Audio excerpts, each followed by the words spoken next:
정청래 전 의원과 함께합니다. 어서 오십시오. 네, 안녕하십니까. 정청래입니다. 북유럽 여행을 다녀오셨어요. 네. 야, 좀 타셨네요. 그러고 보니까. 탄 것은 이 시대 참 농사인으로서 농사 짓느라고. 농사 지으세요, 요새? 어제 감작했습니다. 그래서. 네. 아니 북유럽은 어디 다녀오셨어요? 노르웨이, 스웨덴, 핀란드, 덴마크 이렇게 다녀왔습니다. 이야, 좋은데 다 돌고 오셨네요, 네. 정말. 네. 뭐 풍경도 좋았겠지만 정치인으로서 보시기에 북유럽의 어떤 점들을 좀 이렇게 눈여겨서 보셨습니까? 부러웠다. 한마디로 그런 거고요. 어떤 게? 덴마크 코펜하겐에 가서 네. 복지부 관계자하고 좀 얘기하다 보니까 애프터 스쿨 제도가 있더군요. 애프터스쿨 뭐 방과 후 학교 이런 거예요? 근데 그것이 아니고 예. 중학교 3학년까지 마치고 예. 1년 정도를 우리로 치면 이제 무슨 전인 교육이라든가 체험 학습 이런 걸 하는 과정을 거쳐요. 근데 그게 공교육은 아니고 사교육인데 공교육보다 더 공교육. 중학교까지 공교육으로 다 마쳤는데 네. 그다음에 학교를 쉬고 네, 고등학교 가기 전에 와, 그런 제도가 한 있어요. 20% 학생이 애프터 스쿨을 다닌다고 했습니다. 우리 같으면 하루라도 더 빨리 남들보다 앞서가야 된다 네네. 이렇게 생각할 텐데 그게 아니라 어떤 휴지기를 가지면서 예. 다른 것을 이렇게 예체능도 하고 캠핑도 가고 선생님들하고 그 1년이 굉장히 좀 아이들한테는 이제 꿀 같은. 참 우리로서는 상상하기 어려운 네, 그렇습니다. 저도 좀 부럽더라고요, 그것이. 부럽네요. 네, 부럽네요. 그렇고 스웨덴을 갔더니 네. 복지 시설이 많이 잘 돼 있지 않습니까? 그렇죠. 16세까지 아동 수당을 지급하고 있었습니다. 16세요? 네. 매달? 네. 와. 15만 원을 국가에서 직접 엄마한테 안 줍니다. 아이들 통장에 15만 원씩 아, 그래요? 꽂아줍니다. 와, 이 종잣돈으로 나중에 써라. 그래서 아이들이 그걸 모아가지고 예. 무슨 뭐 여행도 가고 방학 때 예. 아이들끼리 무슨 뭐 이런 단체 활동도 하고 굉장히 부러웠습니다. 그런 게 한마디로 표현하자면 부러웠다. 네. 이번 여행은 네. 부러운 우리도 여행이었다. 글이 됐으면 좋겠다. 네. 그러게 말입니다. 네. 월간 정청래 긴 여행을 마치고 돌아오신 정청래 의원 지금 굉장히 바쁘게 돌아가고 있는 거 아시죠? 현안들이. 네네. 그중에서도 바로 어제 벌어진 현안. 결국 조대엽 후보자 노동부 장관 후보자 임명 32일 만에 자진 사퇴했습니다. 자의반 타의반이 아닐까요? 그렇죠. 그렇게 해서 조대엽 후보자 포기 머리 자르기 발언에 대한 대리사과 이러면서 국민의당이 추경심사에 복귀를 이제 오늘부터 하는 겁니다. 네. 예, 국회 정상을 물 것 같은. 결국 이 상황 어제 정리된 상황은 그럼 어떻게 보세요? 잘된 선택이었다고 보시는 겁니다. 결국은 뭐 잘된 거죠. 근데 그 물꼬는 역시 문재인 대통령이 물꼬를 튼 거죠. 그런 면에서는 평가할 만하고요. 예, 예. 그리고 어찌됐든 지금 추경이 통과 안 된 적이 없습니다. 그래서 언제까지 이럴 거냐. 근데 어제를 레드라인으로 삼고 네. 청와대에서도 결단을 한 것으로 그리고 임종석 실장과 전병환 정무수석이 바쁘게 움직여서 야당의 마음을 좀 움직이지 않았나 그렇게 봅니다. 예, 결국 이제 국민의당이 결국 캐스팅 보트 역할은 계속 하고 있는 거예요. 당 상황은 어렵지만 숫자상 그럴 수밖에 없는 숫자상 거죠. 그럴 구조상. 수밖에 없는 국민의당 얘기로 좀 넘어가 보죠. 네. 요즘 참 원하지 않게 화제의 중심이 돼버렸습니다. 국민의당. 안철수 전 대표 결국은 엊그제 사과를 했습니다. 네. 이 사과는 어떻게 보셨어요? 보통의 경우 뒤늦은 사과 이런 것을 만시지탄의 감이 없지 않으나 그나마 다행이다. 이렇게 보통 일반적으로 논평을 하죠. 그렇죠. 근데 만시지탄의 감이 아니라 이건 사과를 하긴 했어도 지탄의 대상이. 만시지탄이 아니라 그냥 지탄의 대상. 지탄이 된다. 왜 그렇게까지 냉정하게 보셨어요? 알맹이 없는 사과였죠. 결국은 그리고 제가 다 이 시대에 참 예언인으로서 다 예언한 건데 예. 이렇게 할 것이라고 제가 얘기를 했어요. 나도 충격이다. 그리고 법원의 판단을 존중한다. 예. 국민들께 사과한다. 그러나 나의 정치적 거취는 어떤 것도 결정된 게 없다. 다 내려놓겠다라고 얘기를 했거든요. 근데 그것이 어떤 거취에 대한 표현이 아니라고 그거는 보세요? 레토릭이죠, 그냥. 예. 뭘 내려놔요? 정치적인 수사일 뿐이다. 지금 본인은 국회의원도 아니에요. 예를 들면 국민들에게는 일종의 감동 이런 게 좀 필요한데 감동 없는 알맹이 없는 사과였다. 그런 의미에서 네. 좀 냉정하게 보셨어요. 네. 그냥 지탄만 있는 사과였던 것 같다. 그런 와중에 어제 또 하나 중요한 뉴스가 나왔습니다. 이준석 전 최고위원이 5월 6일에 이유미 씨로부터 그 제보자는 존재하지 않는다라는 네. 그게 가짜라는 카톡 메시지를 받았는데 그걸 삭제했다는 거예요. 네. 그리고 그 다음날 이제 2차 기자회견, 네. 문준용 씨 의혹에 대한 2차 기자회견을 그냥 열었다는 거죠. 네. 자, 그럼 여기서 이렇게 되는 겁니다. 이준석 씨가 5월 6일 날 이미 이게 가짜란 걸 알았다면 네. 그 윗선은 정말 몰랐을까? 정말 혼자만 지금까지 꾹 참고 알고 있었던 걸까? 어떻게 보세요? 개인적으로 좀 남는 의혹. 제가 이용주 의원의 청문회 하는 방식을 패러디해서 얘기한다면 예. 국민의당에게 제가 요구합니다. 윗선 있어요 없어요? Yes와 No로 답변하세요. 예스니까 노입니까? Yes or no? 네. 저 예. 개인적으로 남는 의문점 두 가지가 있습니다. 뭡니까? 첫 번째는 뭐냐면 이게 이제 화면이 없어서 그런데 이 기사 보이시죠?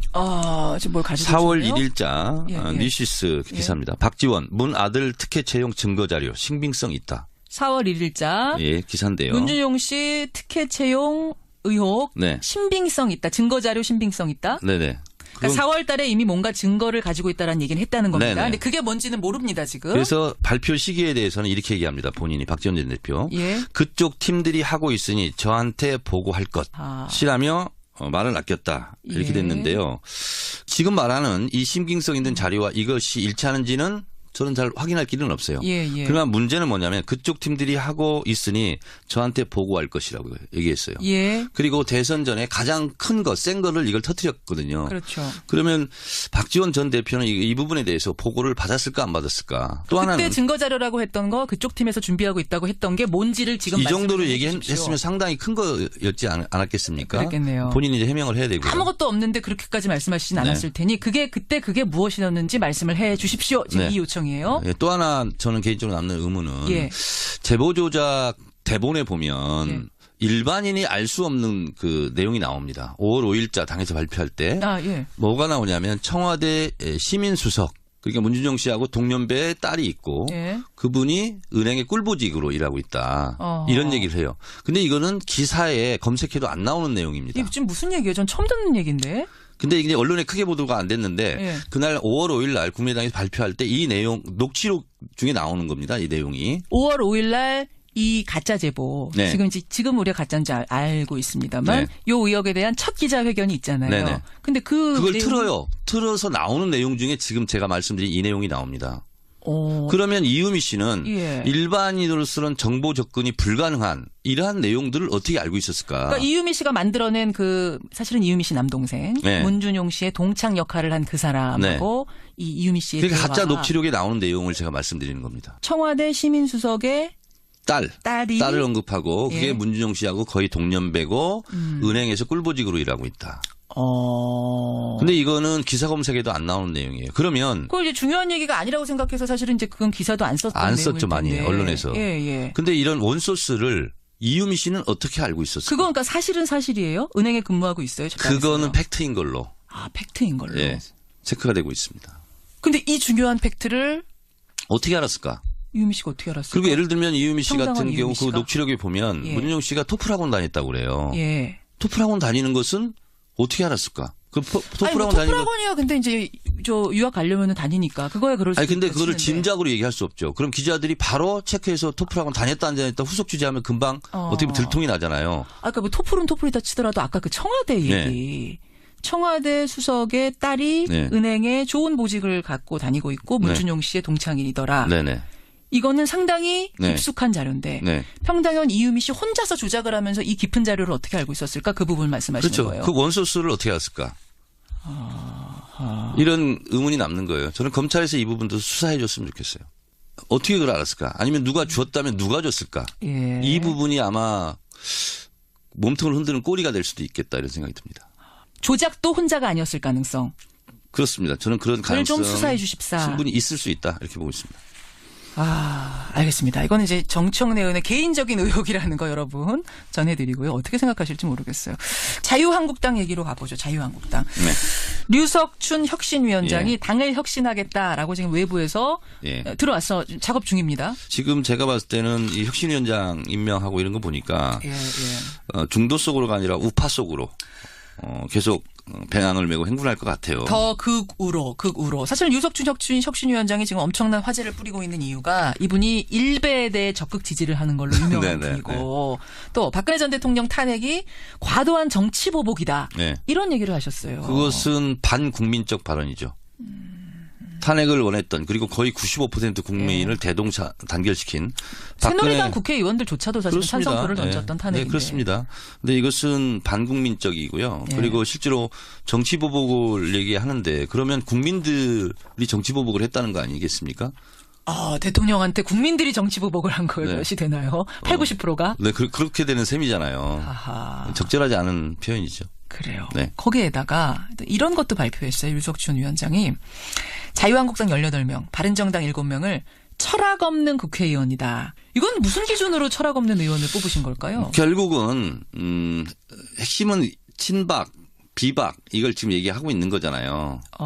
그러니까 자유한국당은 대주주는 친박이죠. 그렇죠. 여전히. 그러나 요즘 나타나지는 않죠. 눈에 띄지는 않죠. 그렇죠. 보이지는 않지만 실제로 당의 대주주이고 당을 움직여가는 동력이다 이렇게 보고 있는데 이걸 비판하는 게 이제 비박인데 이것은 보이는 손이다. 보이는 손. 근데 보이지 않는 손이 결국은 이길 것이다. 그래서 결국은 친박과 비박 이 부분에 대한 갈등과 충돌이 연일 계속될 것이다 이렇게 보고 있어요. 홍준표 대표는 친박이 아니니까 사실은 그리고 원유철 후보가 그분은 패했고. 친박도 아니고 비박도 아니고 그래서 친박에서 밀긴 나홀로죠. 밀었잖아요. 나홀로. 홍준표 대표는 그렇죠. 독립군이다 스스로 이렇게 얘기하는 분이죠. 어쨌든 그분이 대표가 됐으니까 사실상 친박은 소멸한 거 아니냐, 소멸에 가는 거 아니냐라고 생각하는데 그게 아니란 말씀이에요. 친박의 섬 위에 떠 있다 이렇게 보고 있습니다. 왜냐하면 자유한국당의 대부분 세력이 그렇게 돼 있으니까요. 베이스는 역시 친박.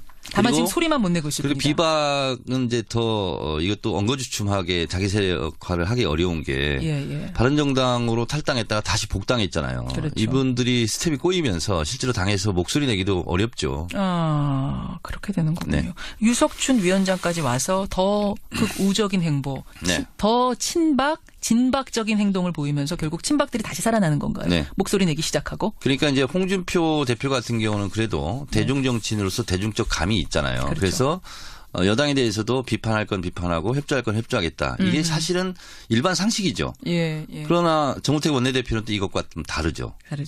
그래서 노선으로 보면 홍준표 대표가 대표 이전에는 말도 안 되는 행보를 많이 했는데 그래도 당대표가 되고 나서는 정신을 차렸는지 그런 입장을 좀 보였어요. 국민 친하죠. 그런데 그것마저 제동이 걸리고 있는 거죠. 그렇게 보시는군요. 그럼 다시 친박당, 도로 친박당 될 거라고 보시는 거예요. 뭐 친박이든 비박이든 사실은 시대 정신상 크게 의미는 없지만 어쨌든 우물 안에서 그렇게 서로 싸우지 않을까 그런 생각이 듭니다. 그렇게 보시는군요. 자유한국당 이야기했습니다. 반면에 민주당 여전히 50% 넘는 굉장히 높은 지지율을 유지하고 있는데 그렇지만 지금 협치 못하고 있지 않느냐. 야당들 설득해서 데리고 가고 있지 못하지 않느냐라는 얘기를 하려고 했는데 어제 조대호 후보 자진 사퇴하고 대리사과 하면서 이게 풀리면서 인터넷에서는 이런 게 있어요. 이문덕 현상. 이게 다 문재인 덕분이다 하는 현상 반대편에 이야떼 현상이라고 있습니다.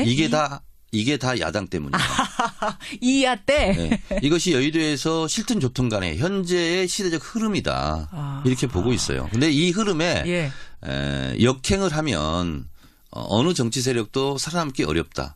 그러니까 이전의 여야의 기계적 중립주의 이것이 지금 깨진 상태다. 야당들로선 정말 고민이 많겠는데요. 그렇습니다. 내년 지방선거 이제 코앞에 있고 그다음에 총선도 치러야 되는데 이 지지율의 흐름이 언제까지 갈 것인가. 이야떼 현상. 이문덕 현상을 어떻게 깰 건가 고민이 많겠는데. 그렇습니다.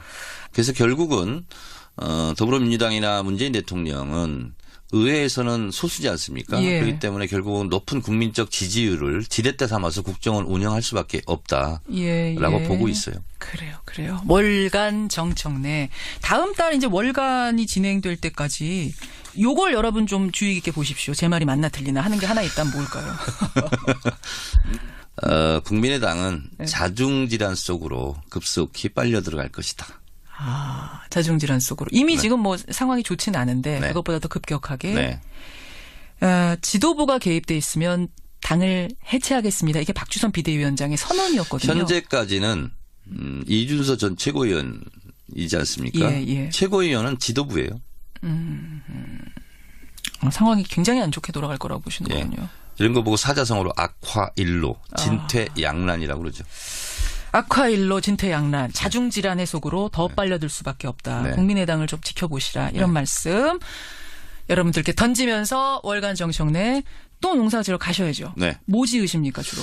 감자 아까 얘기하셨고. 옥수수를 제일 많이 심었습니다. 아, 옥수수. 옥수수 수확하면 저희도 좀 갖다 주시고. 이 시대에 참 옥수수입니다. 오늘 고생 많이 하셨습니다. 고맙습니다. 월간 정청래 전 의원과 함께했습니다. 하루라도 더 빨리 남들보다 앞서가야 된다. 네네. 이렇게 생각할 텐데 그게 아니라 어떤 휴지기를 가지면서 예. 다른 것을. 이렇게 예체능도 하고 캠핑도 가고 선생님들하고 그 1년이 굉장히 좀 아이들한테는 이제 꿀 같은. 참 우리로서는 상상하기 어려운. 네, 그렇습니다. 저도 좀 부럽더라고요, 그것이. 부럽네요. 네, 부럽네요. 그렇고 스웨덴을 갔더니 네. 복지시설이 많이 잘 돼 있지 않습니까? 그렇죠. 16세까지 아동 수당을 지급하고 있었습니다. 16세요? 네. 매달? 네. 와. 15만 원을 국가에서 직접 엄마한테 안 줍니다. 아이들 통장에 15만 원씩 아, 그래요? 꽂아줍니다. 와, 이 종잣돈으로 나중에 써라. 그래서 아이들 학원에 가서 네. 복지부 관계자하고 좀 얘기하다 보니까 애프터 스쿨 제도가 있더군요. 애프터스쿨 뭐 방과 후 학교 이런 거예요? 근데 그것이 아니고 예. 중학교 3학년까지 마치고 예. 1년 정도를 우리로 치면 이제 무슨 전인 교육이라든가 체험 학습 이런 걸 하는 과정을 거쳐요. 근데 그게 공교육은 아니고 사교육인데 공교육보다 더 공교육. 중학교까지 공교육으로 다 마쳤는데 네. 그다음에 그 학교를 쉬고 네, 고등학교 가기 전에 와, 그런 제도가 한 있어요. 20% 학생이 애프터 스쿨을 다닌다고 했습니다. 우리 같으면은 정청래 전 의원과 함께합니다. 어서 오십시오. 네, 안녕하십니까. 정청래입니다. 북유럽 여행을 다녀오셨어요. 네. 야, 좀 타셨네요. 그러고 보니까.